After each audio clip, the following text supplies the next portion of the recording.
Well, hello everyone, and welcome to another very exciting episode here on the MIgardener channel. So we started our onions. That was great. They are looking amazing. We started our peppers. That's even better.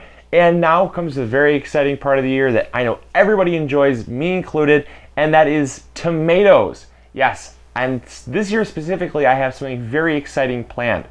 So a lot of you all know what I'm doing this year, and it's called the Noah's Ark Tomato Project.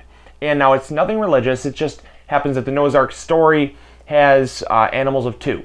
So what I want to do is I want to have 2 plants of each variety in my garden. And now I only can plant 48 plants because I'm using just one planting tray for my tomatoes. And another reason is I had so many rows of tomatoes, and a lot of people said, hey, I love the tomatoes, but I want to see more diversity. And so as I always listen to your recommendations, it is my garden, but I do want you all to enjoy what I'm bringing you along for. So a lot of you asked for more diversity. So I'm only going to do 3 rows of tomatoes this year. I typically do 5 to 6, and that gets to be a little overwhelming for some people. And I love it. I personally don't mind. But you asked for more diversity, so I'm going to instead use that extra space to have more potatoes, beans, cucumbers. I'm gonna plant some ginger. It's gonna be so cool. I'm gonna have some not wild ginger, but I have some ginger growing right in ground there. I'm gonna have some Jerusalem artichokes and whatnot. It's just gonna be so much fun. So I'm gonna do a lot of high intensity planting, and we're gonna get so much variety. We're gonna probably have close to at least 20 or 30 different types of vegetables growing there. So it's gonna be truly amazing. It's gonna be a lush oasis, and I'm excited. So let's get started with this though, because I do have quite a bit of planting to do, and I'm not gonna bring you all along for it because that would be a 20-minute episode, but I'm gonna go through the varieties so that if you want to check them out and possibly grow them yourself, there's a lot of varieties that I know I had hardly ever heard of before. I got some for Christmas, bought some myself, and everyone's just kind of contributed. I've had a lot of viewers send in tomato varieties, so thank you if you have sent in any.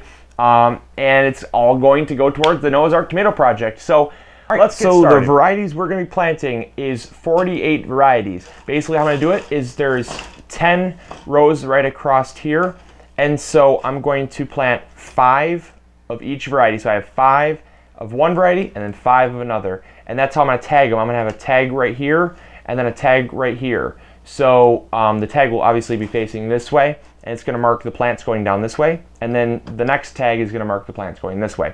And I'm just going to continue going like that. And that's how I'm going to keep them separated by only using one tag per variety without having actually 180 different tags, because that would be a little bit overkill. And I am planting 5 plants so that maybe one might not sprout, one might be a weakling, and I want to have pretty much a guaranteed 2 healthy plants per variety, so that I can obviously achieve the 2 that I need to do the Noah's Ark Tomato Project.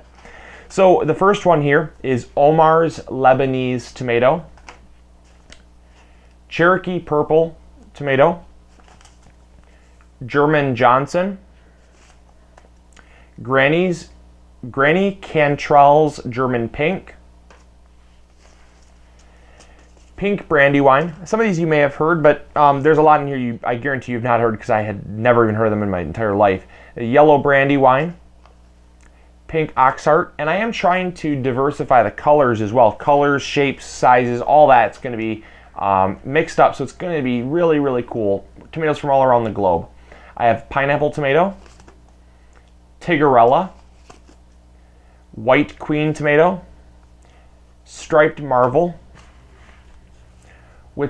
Wisconsin 55,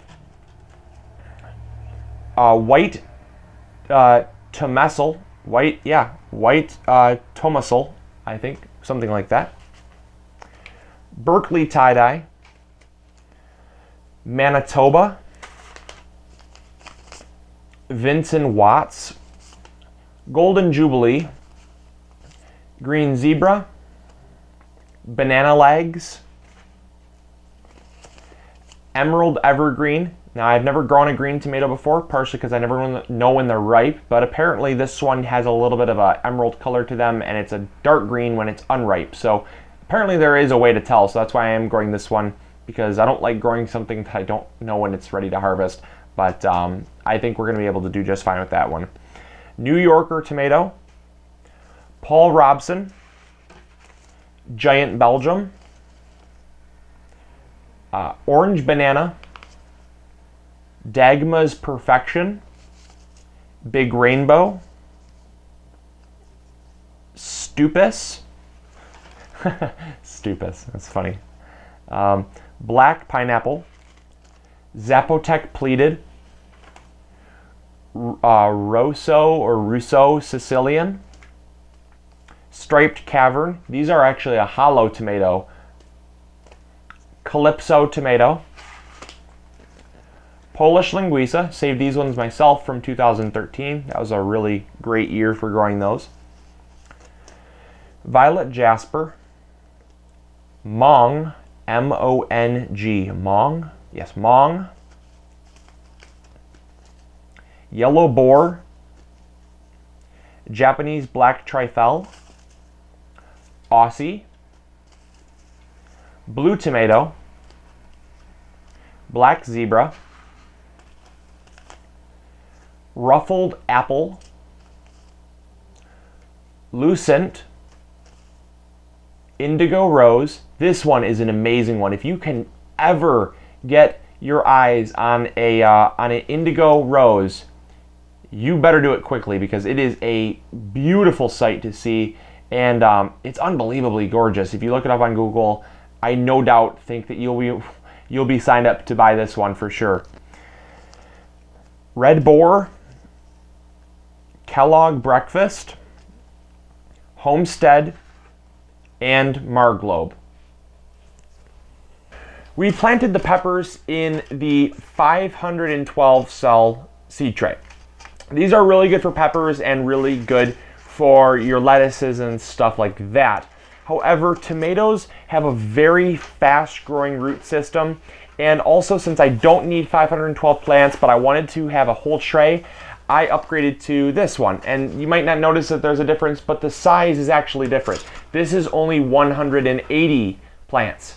So you have 180 in this tray and you have 512 in this one. So it's a big difference. So the one thing I did notice that helps out a lot with increasing your germination and just helping to really settle the soil down is, before you actually plant, take your spray bottle and pre-moisten the cells, because it not only helps to dampen the soil so you can make your holes a little bit easier, but it also helps to settle the soil down. And that's really crucial. I talk about it all the time in quite a few episodes actually, that settling the soil is something that people don't do enough of.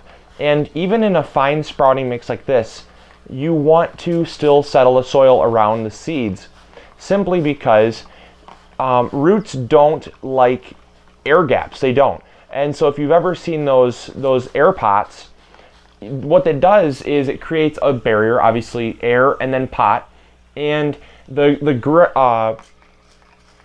air will not allow the roots to grow any farther past the pot, simply just because the air and the roots are not good friends.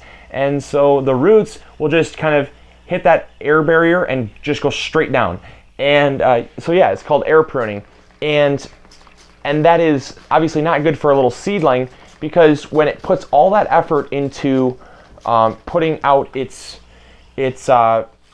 first little roots there, it needs every ounce of soil to cling to, because if you have roots dying off when it's just a small little seedling, I found that is actually one of the most common forms of killing off your plant.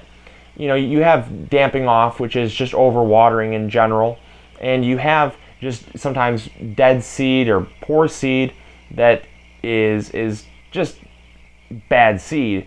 But if you have healthy seed and you say, I just didn't sprout, a lot of times it's because you did not give the soil a good enough chance to settle down. So I'm well moistening this. I mean, it is puddling up in these cells here, and I'm going back here and spraying these ones, and I'm just moistening this whole thing very, very well, because sometimes even after you go back a second time, you'll notice that it still settles down a little bit more each and every time you do it. And obviously also as well, you won't have to, you don't have to water because you're already moistening the soil that the seeds are going into. So let me just continue this. And I just wanted to tell you that little tip there to getting a little bit better germination rate with your seeds. All right, so we're ready to rock now. Took a little while to get that done, but we're good now. It's nice and moist. All we have to do is just poke our little screwdriver in here, and we'll be ready to plant. All right, so we got that all planted up, and yes, that did take a very long time. As you can see, I have all 48 planted, and wow, that was not as easy as I thought it would be, because planting 6 cells of each variety just took a long time actually, but it was well worth it. It's gonna be so cool. I am very excited. As you can see, it looks super neat. And whoopsie, well, that was just silly there. There we go. So it looks super neat, and it just looks really clean, which is what I like. So hopefully we're gonna get some sprouts in about 4 to 5 days, and I will definitely be bringing you all along. So as always, I hope you enjoyed this episode. Hopefully you learned something new. And as always, this is the MIgardener reminding you to grow big or go home. I'll talk to y'all later. See ya. Bye.